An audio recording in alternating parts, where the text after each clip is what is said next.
আজকে আমি আমার বিষয়ে একটা অভিজ্ঞতার কথা শেয়ার করবো আপনাদের সাথে। কিছুদিন আগে আমার এক বন্ধু আমাকে ফোন দিয়েছে, সে বিয়ে করতে চায় এবং সে আমার গ্রামেই একজন পরিচিত মানুষের মেয়েকে পছন্দ করেছেন। তো সে আসলে আমার কাছে জানতে চাচ্ছিল যে, দোস্ত বন্ধু একটু খোঁজ নিতে পারিস কি মেয়েটা কেমন, আসলে মেয়ের পরিবারের সদস্য কেমন এবং তাদের এখানে বিয়ে শাদী করা যায় না কিনা।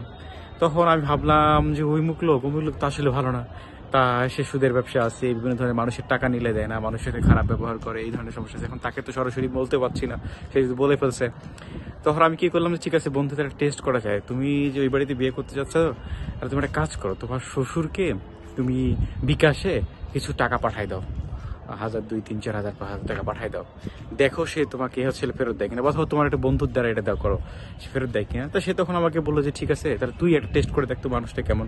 যদি মানুষ ভালো হয় তাহলে আমরা বিয়ে শাদী করবো, না হলে করবো না, না হলে অন্য কোথাও দেখবো।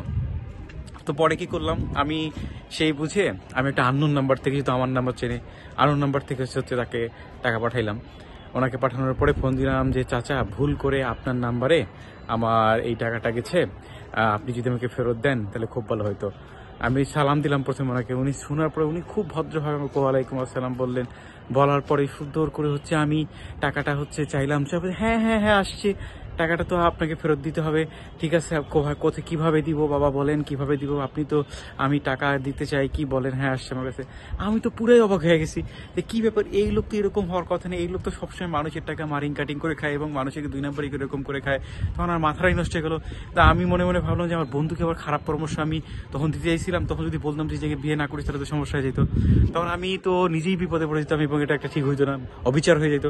পরে আমি আমার বন্ধুকে ফোন দিলাম যে বন্ধু, আসলে ওই জায়গায় তো তারা তো ভালোই ইয়ে করছে এবং টাকাটা সে ফেরত দিতে চাইছে, এখন কারণটা কি, আমার কাছে মনে হচ্ছে যে কেন সন্দেহ লাগতেছে কেন যে বিষয়টা। তখন আমি বললাম, ওরে জোর করে একটু ধরলাম যে বন্ধু এটা সত্য কথা বলতো, কি হয়েছে, কি করছিস না করছিস। পরে আমি তখন ওকে বললো যে বন্ধু আসলে ওই মেয়েকে আমার পছন্দ হয়ে গেছে, তখন আমি কি করব। তুই যখন আমার এই কথা বলছিস তখন আমার মনে মনে সন্দেহ অনেক কিছু একটা ঝামেলা আছে।